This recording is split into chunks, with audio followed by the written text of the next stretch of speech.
जय हिंद दोस्तों, स्वागत है आप सभी का आपके अपने यूट्यूब चैनल पर। दोस्तों देखिए, क्लास 10th वालों के लिए वेरी इंपॉर्टेंट वीडियो आ चुके हैं। दोस्तों देखिए, जो बच्चे क्लास 10th में पढ़ते हैं उनके लिए देखिए वेरी इंपॉर्टेंट वीडियो है। देखिए दोस्तों, सामाजिक विज्ञान का यानी सोशल साइंस का हमारा है। देखिए, यूरोप में राष्ट्रवाद हम पढ़ेंगे दोस्तों। आज देखिए, यूरोप में राष्ट्रवाद पूरी के पूरा आज पढ़ेंगे। यूरोप में राष्ट्रवाद, ये पहला चैप्टर है हमारा। देखिए वेरी इंपॉर्टेंट क्वेश्चन है, क्योंकि इससे बहुत ही क्वेश्चन पूछे जाते हैं। तो चलिए शुरू करते हैं। शुरू करने से पहले मैं बता दूं, अगर आप लोग चैनल में नए हैं तो प्लीज़ चैनल को सब्सक्राइब कर दीजिए और चैनल अपने दोस्तों के पास वीडियो को शेयर कर दीजिए, ताकि उन लोगों को वीडियो मिल सके। तो मैं सभी चैप्टर बाई चैप्टर के हिसाब से आप लोगों की सभी तैयारी करवा दूंगा। उसके बाद आप लोगों को मॉडल पेपर सॉल्व करवाया जाएगा। उसके बाद पेपर आप लोगों को सॉल्व करवाया जाएगा। सभी के सेट, सात का सातों सेट पूरा का पूरा आप लोगों को पेपर देखने को मिलेगा। सामाजिक का, हिंदी का है, साइंस का है, सभी के सभी आप लोगों को मॉडल पेपर आप लोगों को यहाँ इस चैनल से आप लोगों को देखने को मिलेंगे। आप लोगों की पूरी तैयारी यहाँ से आप लोगों को हो जानी है। तो चलिए शुरू करते हैं। देखिए, इस चैप्टर से जितना भी इम्पोर्टेंट क्वेश्चन है इस वीडियो में आप लोगों को सभी बता दिया जाएगा। तो चलिए शुरू करते हैं। देखिए, पहला क्वेश्चन हमारा क्या है दोस्तों, फ्रांस की क्रांति का अग्रदूत किसे कहा जाता है। एमसीक्यू में आप लोगों को, जैसा कि आप लोगों को पता है, 20 एमसीक्यू पूछे जाते हैं पेपर में। तो आप लोगों को याद कर लेना है अच्छे से, सभी के सभी इम्पोर्टेंट क्वेश्चन करवा दिए जाएंगे। तो फ्रांस का अग्रदूत किसे कहा जाता है, नेपोलियन को कहा जाता है, या फिर बिस्मार्क को कहा जाता है, या फिर नेपोलियन थर्ड को कहा जाता है, या फिर नेपोलियन बोनापार्ट को। तो फ्रांस का जो अग्रदूत कहा जाता है, जो फ्रांस का अग्रदूत किसे कहा जाता है, हमारा नेपोलियन बोनापार्ट को कहा जाता है। किसका, नेपोलियन बोनापार्ट को कहा जाता है। आप लोग अच्छे से याद कर लेना, नेपोलियन बोनापार्ट। तो उसके बाद अगला क्वेश्चन हमारा आ जाता है। देखिए 2 नंबर प्रश्न हमारा, राष्ट्रवाद का प्रारंभ किस देश से हुआ। राष्ट्रवाद जो हो रहा था उसका प्रारंभ किस देश से हुआ था। फ्रांस से हुआ था, या फ्रांस से, या फिर भारत से, या फिर जर्मनी से, या फिर इटली से। तो कहाँ से हुआ था, तो उसका प्रारंभ जो हुआ था वो फ्रांस से हुआ था। कहाँ से हुआ था, फ्रांस से हुआ था। तो हमारा ये फ्रांस ऑप्शन करेक्ट हो जाएगा यहाँ पर। देखिए उसके बाद अगला क्वेश्चन आ जाता है हमारा। देखिए यहाँ पे 3rd नंबर क्वेश्चन है। देखिए, इटली का एकीकरण कब पूरा हुआ। इटली का एकीकरण कब पूरा हुआ, 1874 ईस्वी में, या फिर 1873 ईस्वी में, या फिर 1871 ईस्वी में, या फिर 1889 ईस्वी में।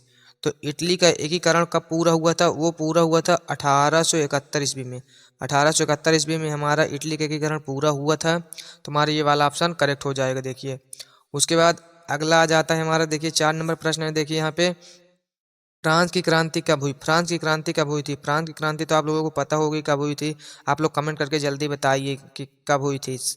1788 ईस्वी में, या फिर 1789 में, या फिर 1790 ईस्वी में, या फिर 1787 ईस्वी में। तो फ्रांस की क्रांति हमारी हुई थी 1789 ईस्वी में। आप लोगों को याद कर लेना है, क्योंकि ये important question, very important question है ये।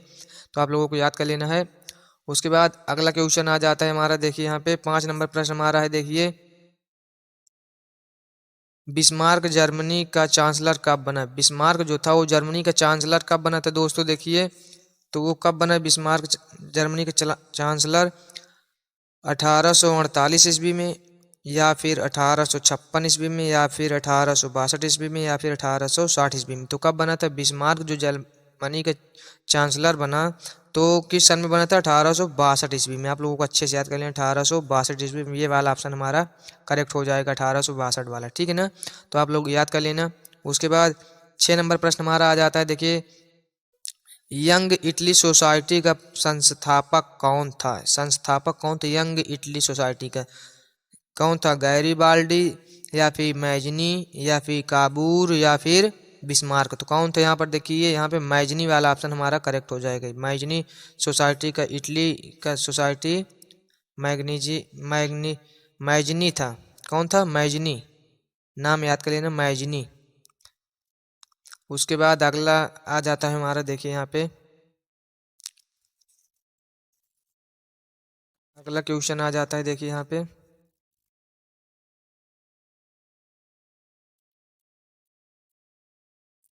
7 नंबर प्रश्न हमारा। देखिए यहाँ पे है 7 नंबर प्रश्न हमारा क्या कहता है। देखिए 7 नंबर प्रश्न है, नेपोलियन का संबंध किस देश से था? नेपोलियन जो था उसका संबंध किस देश से था? तो आप लोगों को बताना है। ऑप्शन में हमारा क्या है, देखिए जर्मनी से था, या फिर इटली से, या फिर फ्रांस से, या फिर इंग्लैंड से।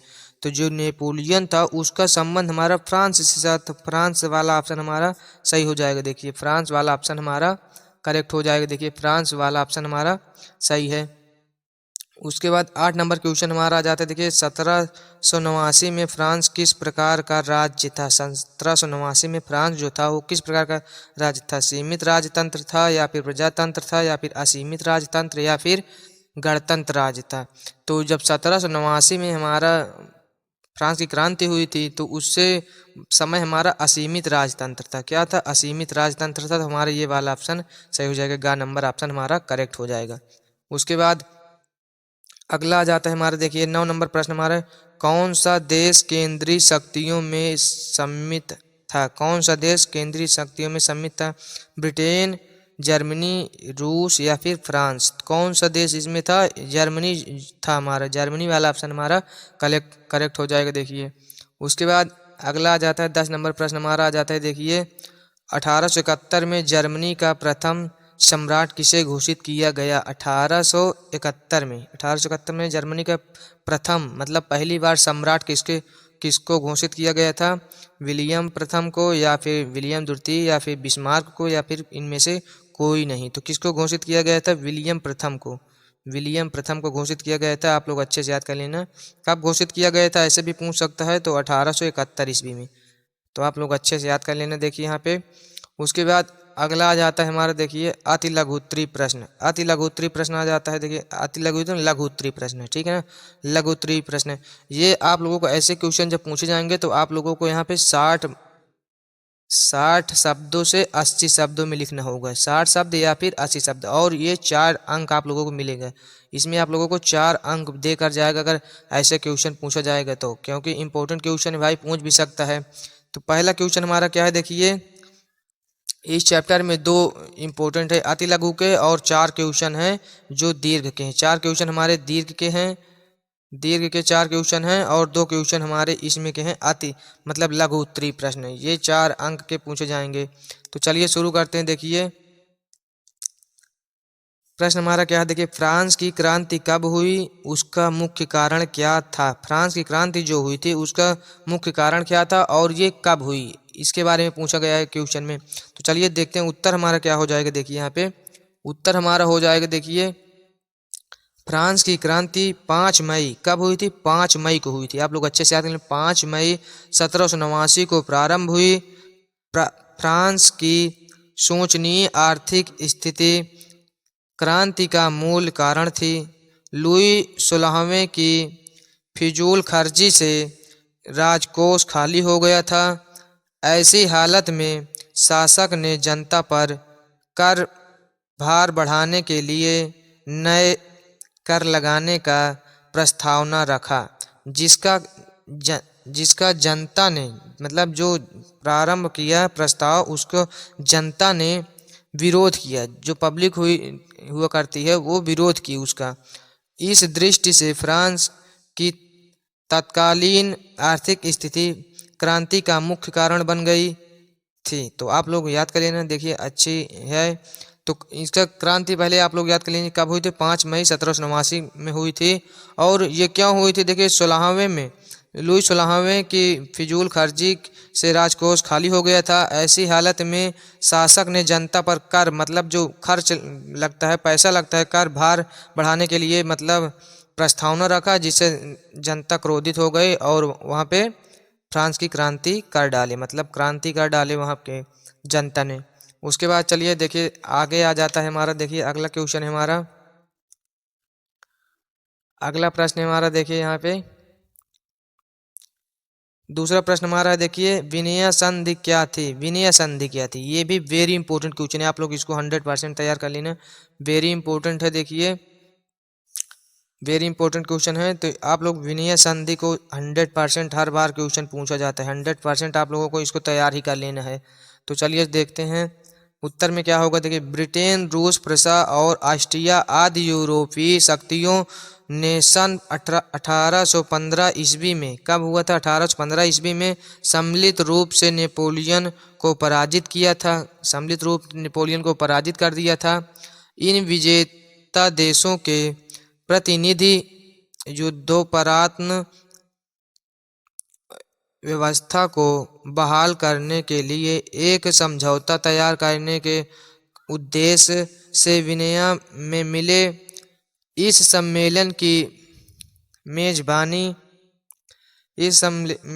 मेजबानी ऑस्ट्रिया के चांसलर ड्यूक मेटरनिख ने की। इसमें प्रतिनिधियों ने 1815 ईस्वी की वियना संधि तैयार की, जिसका उद्देश्य उन सारे बदलावों को खत्म करना था जो नेपोलियन युद्ध के दौरान हुए थे। नेपोलियन युद्ध के दौरान जो हुए थे उनको बदलाव करना था, इसीलिए ये वियना संधि हुई। तो आप लोग अच्छे से तैयार कर लेना है क्योंकि इंपॉर्टेंट क्वेश्चन है। उसके बाद देखिए आ जाता है हमारा, देखिए दीर्घ उत्तरीय प्रश्न। दीर्घ उत्तरीय प्रश्न आ जाता है और ये हमारा 180 शब्दों में आप लोगों को लिखना होगा। 180 शब्दों में आप लोगों को लिखना होगा देखिए, और ये हमारा 6 अंक का आता है, 6 अंक का। 4 क्वेश्चन दिए गए हैं, देखिए 4 क्वेश्चन दिए गए हैं और इनमें से एक तो आप लोगों को तैयार ही कर लेने, मतलब 4 में से एक तो आप लोगों को 100% बोर्ड एग्जाम में देखने को मिलेगा, क्योंकि पहले चैप्टर से ज़रूर आता है। या तो इटली का एकीकरण आप लोगों को याद कर लेना, यार इसमें सभी इम्पोर्टेंट है। इटली का एकीकरण आप लोग ज़रूर याद कर लीजिए, और जर्मनी का एकीकरण है, मतलब ये दोनों को आप लोग नहीं करते हो तो आप लोगों को 6 नंबर आप लोगों को कट जाएगा, क्योंकि ये 100% हर बार पूछा गया क्वेश्चन, रिपीटेड क्वेश्चन है। तो आप लोग इसको तैयार कर लेना। देखिए पहला क्वेश्चन हमारा, इटली के एकीकरण में आने वाली बाधाओं का वर्णन कीजिए। इटली का एकीकरण जो हुआ था इसको आप लोग विस्तार से आप लोग तैयार कर लेंगे। प्रश्न ऐसे भी पूछ सकता है, इटली का एकीकरण कब हुआ, इसको संक्षिप्त टिप्पणी लिखिए, क्योंकि क्वेश्चन बड़ा है। इसको आप लोगों को 150 से 180 शब्दों में आप लोगों को लिखना होगा। उसके बाद देखिए दूसरा प्रश्न हमारा क्या कहता है, जर्मन एकीकरण की प्रक्रिया के बारे में संक्षिप्त टिप्पणी लिखिए। ये देखिए आप लोगों को पूछ ही ले, देखिए जर्मन एकीकरण, जर्मनी के एकीकरण आप लोगों को इसमें उसके प्रक्रिया के बारे में आप लोगों को टिप्पणी लिखना है। उसके बाद देखिए तीसरा प्रश्न हमारा क्या कहता है, देखिए यूरोप में राष्ट्रवाद का आशय स्पष्ट कीजिए। यूरोप में जो राष्ट्रवाद हुआ था उसके पे आप लोगों को आशय स्पष्ट करना, मतलब विस्तार से आप लोगों को लिखना है, विस्तार से आप लोगों को लिखना है। चौथा प्रश्न हमारा है, देखिए 1789 ईस्वी में फ्रांस की क्रांति के कारण क्या थे, मतलब कारण इसमें पूछा गया है, कारण क्या थे जो फ्रांस की क्रांति हुई थी 1789 में, उसके मुख्य कारण क्या थे, मतलब वो क्यों हुआ था।